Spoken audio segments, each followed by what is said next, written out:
আজকে ভাবলাম তোমাদের সাথে একটা অসাধারণ রেসিপি শেয়ার করি, যেটা হচ্ছে ভুট্টার দানা দিয়ে। এই বর্ষাকালে প্রচুর দেবে ভুট্টা পাওয়া যায়। তো এইটা আজকে আমি বানাচ্ছি, ভাবলাম তোমাদের সাথে শেয়ার করি। আমি রাতের জন্যে বানাচ্ছি, রাতের ডিনারের জন্যে। এটা ব্রেকফাস্টেও খাওয়া যেতে পারে। তো প্রথমে আমি ভুট্টার দানাগুলোকে নুন দিয়ে ভালো করে সেদ্ধ করে নেবো। তারপরে একটা কাটারের সাহায্যে কেটে নিলাম, মানে বড় বড় ভুট্টাগুলোকে একটু ছোটো ছোটো পিস করে নিলাম।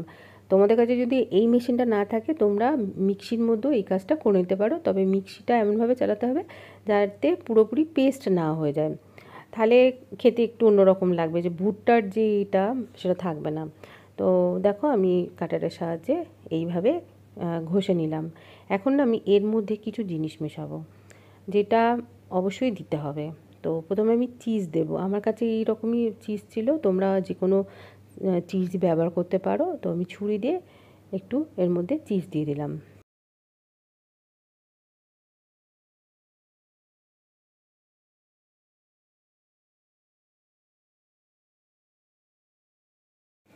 এরপরে যেটা দিলাম চিলি ফ্লেক্স। চিলি ফ্লেক্সের বদলে লঙ্কার গুঁড়োও দেওয়া যেতে পারে। তো আমি যেহেতু লঙ্কার গুঁড়ো এখন ব্যবহার করি না, এই চিলি ফ্লেক্সই দিয়ে দিলাম।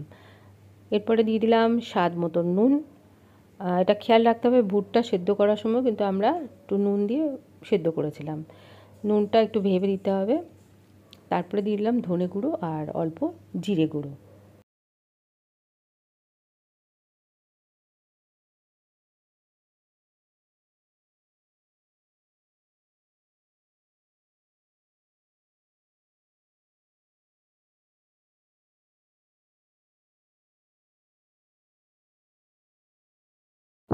সবগুলো উপকরণ খুব সুন্দরভাবে মিশিয়ে নিয়েছি।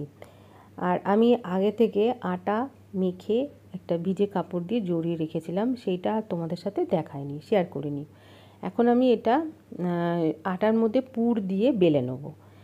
ওই যে প্রসেসটা প্রথমটাই একটু টাইম লাগবে, এরপরে অনেক তাড়াতাড়ি হয়ে যাবে। এই যে দেখো আমার পুর রেডি হয়ে গেছে।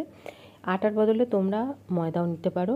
তো আমি আটা, যেহেতু আমরা আটাটাই খাই, তো ওই জন্য আমি আটা দিয়ে বানাবো। তো আটাটাকে এখন আটার ভেতরে লেচি করেই রেখেছিলাম, তো সেটা আমি এখন পুর হিসাবে ভালো করে দেখো এরমভাবে পুর দিয়ে নিলাম। আর লেচিটা না একটু মোটা নেবে, নাহলে কিন্তু ভুট্টা গুলো যখন রুটি আকারে বেলবে তখন বেরিয়ে যাবে। তো সবগুলো লেচি করে নেওয়ার পর, পুর ভরে নেওয়ার পর, তারপরে আমি এগুলোকে মাখন দিয়ে ভাজবো। এখানে ঘি বা তেল দেওয়া যাবে না, মাখন দিয়ে ভাজতে হবে, তবেই ভালো লাগবে খেতে।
এখন এটা একটা একটা করেও ভাজা যায়, অথবা দুটো দুটো করেও ভাজা যায়।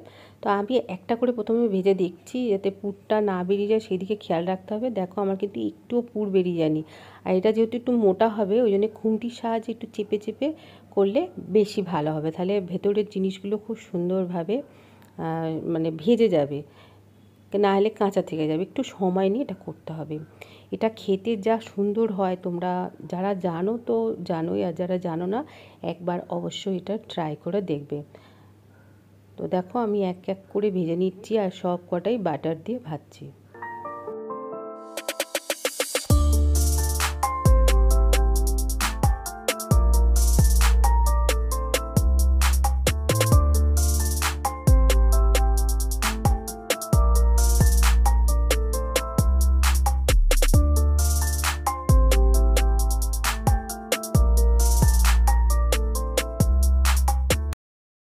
এবার এক এক করে ভেজে নেবো, তারপরে গরম গরম এটাকে সার্ভ করতে হবে। আর এইটা বানালে, এই পরোটাটা বানালে না আর আলাদা করে কোনো তরকারি বানাতে হয় না, খুবই সহজে হয়ে যায়। ওই পুরটুকুনি যেহেতু বানাতে সময় লাগে, তারপরে খুবই তাড়াতাড়ি হয়ে যায়। তো আজকের মতন ভিডিওটা এই পর্যন্ত রাখলাম। ভালো লাগলে লাইক করো, শেয়ার করো, সাবস্ক্রাইব করে আমার পাশে থেকো। টাটা।